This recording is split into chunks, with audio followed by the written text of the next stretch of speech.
मेरे प्यारे मित्रों, जय हिंद। एकेडमी फॉर एजुकेशन में आपका स्वागत है। हम डेली बाय डेली कुछ ऐसे टॉपिक के बारे में बातें करते हैं जो आपको जानना चाहिए। तो देखिए, हम बहुत सारे इंपॉर्टेंट फैक्ट के बारे में बात करते हैं जो आपके सामने व्हाइट बोर्ड पर लिखा गया है। तो इसमें देखिए, आईपीसी सेक्शन के बारे में बात करते हैं, CrPC, constitution of India, 6 day April in India in history. इसके अलावा हम बात करते हैं डेली मैथ फैक्ट्स के बारे में। तो आपको एक ही वीडियो में बहुत इंपॉर्टेंट फैक्ट मिलते हैं, बस केवल ये आपको समझने के लिए बनाया जाता है कि आप इसको समझें और इसका क्या करें, एक बार दो बार पढ़ते रहें जिससे आपको ये फायदा हो। तो चलिए, सबसे पहले हम बात करेंगे इसमें डेली मैथ फैक्ट के बारे में।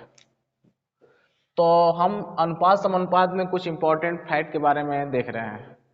तो ध्यान दीजिएगा, अगर दो राशियां दी गई है, दो राशियां ए बी का मध्यानुपाती ज्ञात करना है।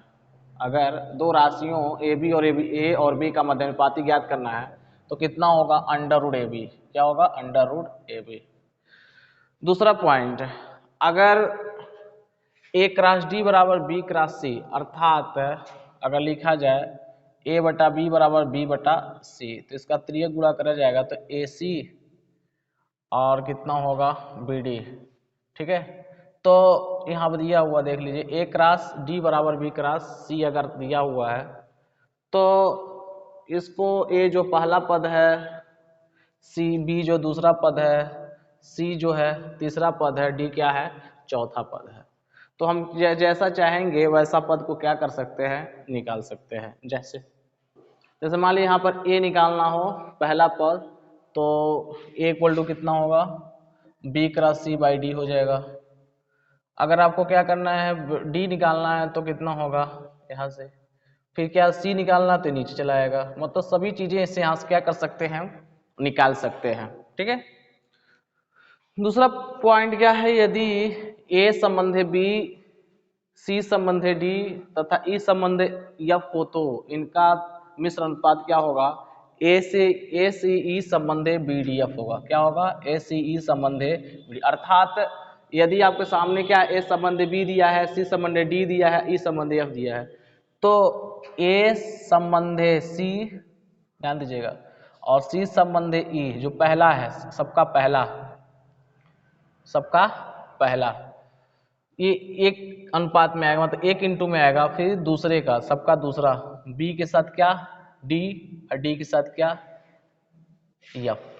तो देखिए ए सी ई संबंध कितना होगा? बी डी एफ हो जाएगा।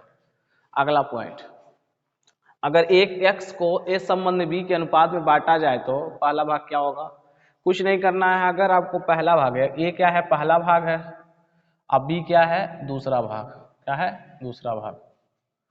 तो पहला भाग अगर निकालना है तो जितना रहता है पहला भाग निकालेंगे, तो इन दोनों को क्या करें? जोड़ लेते हैं। क्या कर लेते हैं? जोड़ लेते हैं। और जोड़ने के बाद ए अपान ए प्लस बी गुणे एक्स कर लेते हैं। एक्स का ही निकालना हमको है, तो ए अपान ए प्लस बी हो जाए, एक्स होगा। दूसरा भाग याद करना है तो जो दूसरा भाग लेंगे तो बी यहाँ पर B upon A plus B into X होगा। B upon A plus B into X होगा। इसी प्रकार x को क्या करना है? a संबंधे b संबंधे c में बांटना हो तो x को a संबंधे b संबंधे c में बांटना है तो पहला भाग क्या होगा? a upon A plus B plus C into X. फिर अगर दूसरा भाग निकालना है तो b upon A plus B plus C into X होगा। तीसरा भाग निकालना रहेगा तो c upon A plus B plus C होगा। तो ज्ञात कर सकते हैं। और अगर ए बी का तृतीय अनुपाती ज्ञात करना है तो तृतीय अनुपाती क्या होगा? बी स्क्वायर अपान ए होगा। बी स्क्वायर अपान ए, जहाँ ए बी सी क्या है? समानुपात में है। तो आपका क्या था? डेली मैथ फैक्ट्स था। अब बात कर लेते हैं 6 अप्रैल का दिन इतिहास में क्यों खास है। तो देखिए, आज ही के दिन 1980 में भारतीय जनता पार्टी की स्थापना हुई थी।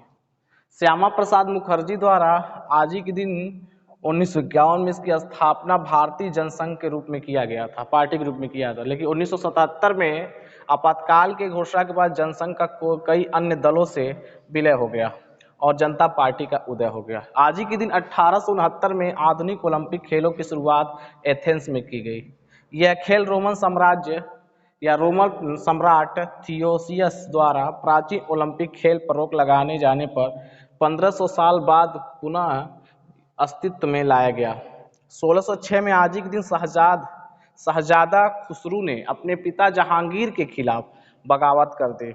1919 में आज ही के दिन गांधी जी ने रॉलेट एक्ट कानून के खिलाफ पहली बार अखिल भारतीय हड़ताल का आह्वान किए। आज ही के दिन 1925 में विमान में पहली बार फिल्म दिखाई गई। ये विमान ब्रिटिश एयर का था।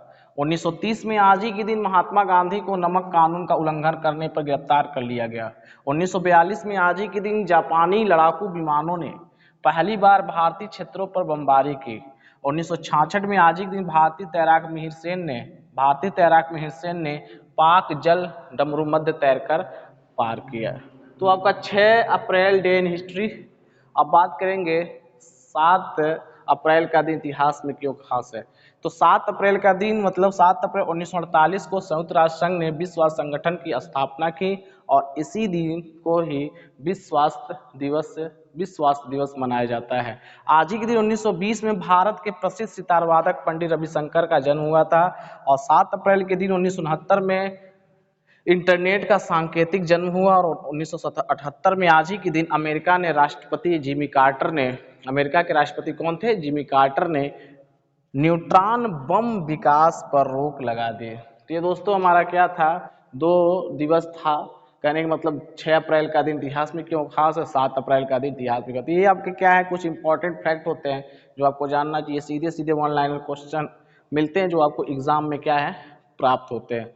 अब चलिए अगला बात कर लेते हैं आईपीसी सेक्शन। तो आईपीसी सेक्शन 42 की बात करते हैं। तो इसमें local laws second general explanation is section 6 to 52A। दूसरा पॉइंट जो है CrPC section 87 issue of warrant. 87 क्या कहता है? Issue of warrant in lieu of और इन एडिशन टू समन्स।